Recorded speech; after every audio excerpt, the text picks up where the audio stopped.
अनु काय? अनु ही पहिल्यांदा साडी घातली वाटतं तू है ना? हो, पहिल्यांदाच घातली साडी. कशी दिसते?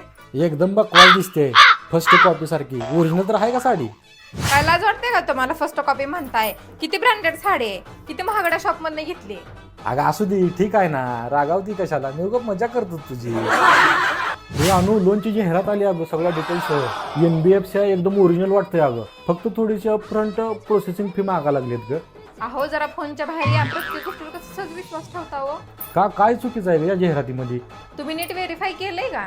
म्हणजे हे की फेसबुक, गुगल, ट्विटर, इंस्टाग्राम कुठेही पाहिलं की पहिलं व्हेरीफाईड टेक आहे का ते बघा. अगदी व्हॉट्सअपवर सुद्धा विश्वासाच्या बँक किंवा NBFC फक्त अधिकृत चॅनल्स मधूनच संपर्क साधतात. आणि हो, कोणतीही नामांकित बँक किंवा NBFC कधीही अपफ्रंट प्रोसेस फी घेत नाही. हा स्कॅम आहे. अरे वा, म्हणजे ही त्यांची फसवायची चाल आहे. तर फोनवर 24 तास तुम्ही स्क्रॉल करत बसताय आणि ज्ञान माझ्याकडे घेताय. ठीक आहे बाबा, मी हारलो, तू जिंकली. Very good.